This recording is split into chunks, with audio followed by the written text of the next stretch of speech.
તો સ્કૂલ સંચાલક ઋષિ વાડિયાનું નિવેદન સામે આવ્યું છે, જ્યાં બોર્ડ સંચાલકની બેદરકારી સામે આવી છે। તો અમારા શિક્ષકો છે એમને પણ બેસાડવાની ના પાડી હતી તેવું સંચાલકે જણાવ્યું, જ્યારે બોર્ડ સંચાલકે અમારું રોજનું છે તેવું કહીને જબરજસ્તી બેસાડ્યા હતા। અમે પરિવારના સાથે છીએ તેવું સ્કૂલ સંચાલકે જણાવ્યું છે। તો તમામ જે જવાબદાર લોકો પર કાર્યવાહી થવી જોઈએ તેવું સ્કૂલના સંચાલકો દ્વારા જણાવવામાં આવ્યું છે। આ ઉપરાંત અમે અમારા બાળકો અને શિક્ષકો ગુમાવ્યા છે તેવું શિક્ષકો દ્વારા જણાવવામાં આવ્યું છે, તેવું જે સંચાલક છે એને જણાવ્યું છે।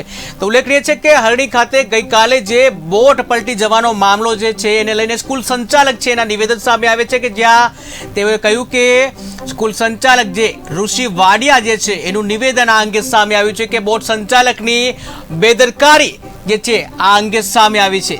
તો અમારા શિક્ષકોએ પણ બેસાડવાની ના પાડી હતી તેવું સ્કૂલ સંચાલકે જણાવ્યું છે, જ્યાં બોર્ડ સંચાલકે અમારા રોજનું છે એવું કહી અને તમામ વિદ્યાર્થી અને શિક્ષકોને બેસાડ્યા હતા। તો અમે પરિવાર સાથે છીએ તેવું સ્કૂલના સંચાલક દ્વારા કહેવામાં આવ્યું।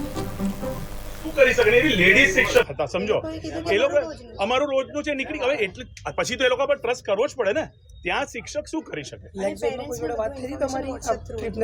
ઓફકોર્સ એ લોકો મળવા આવ્યા હતા, મને શાંતિલાલભાઈ, આઈ ડોન્ટ નો સરનેમ, શાંતિલાલભાઈ મળવા આવ્યા હતા। એ શાંતિલાલભાઈને મેં ફોન કર્યો છે જ્યારે આ ખબર પડી ત્યારે એકવાર એમને ફોન ઉચક્યો મારો, હું અહીંયાથી જ્યારે જતો રહ્યો ત્યાર પછી એમને મેં કન્ટિન્યુઅસ ફોન કર્યા છે રાતે 11:30 સુધી, કે મારા શિક્ષકો એવું બી કીધું કે અમે ચાલીને જઈશું, અમારે ત્યાં નથી જો, કેમ કે કોર્નર પર અમે ચાલી આટલું જ જવાનું, અમે ચાલીને ત્યાં જતી, કેમ કે એ બાજુ બસ હતી।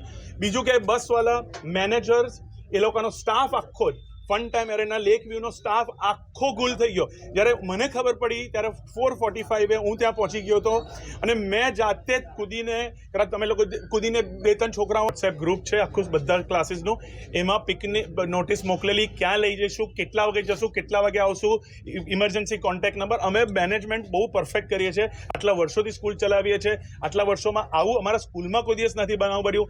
અમારો સ્ટાફ જ્યારે છોકરાઓ છૂટે, નોર્મલ દિવસે બી છોકરાઓ છૂટતા હોય, અમે જોયું મારા સ્ટાફે, અને અમારા સ્ટાફે જોયા પછી બી કીધું ને ના માન્યા, એટલે અમને દુઃખ થાય છે ને અમે હજુ કંઈ પેરેન્ટ્સને સાથે છે। આ જે ઘટના બની છે એ ફન ટાઈમ એરેના લેક વ્યૂના બેદરકારીને લીધે બની છે, બિકોઝ મારા સ્ટાફે ક્લિયરલી કીધેલું હતું કે આ બોટમાં અમને નહીં બેસાડો, રિક્વેસ્ટ કર્યું છું, ફૂલ થઈ ગઈ છે સ્ટાફ, છોકરાઓને થોડા બેસાડ્યા પછી છોકરાઓને કહેવામાં આવ્યું કે તમે બેસી જાઓ, અમારું રોજનું છે। જે આ લોકોની બેદરકારી કરી છે આ લોકોએ, એમાં આપણે સાથે મળીને આપણે લડવું પડશે। સ્કૂલ કે તમે એકલા નહીં, આપણે સાથે મળીને લડીશું, બિકોઝ આ 110% વર્ક એ લોકોનો છે અને એ આપણે છેક સુધી લડીશું।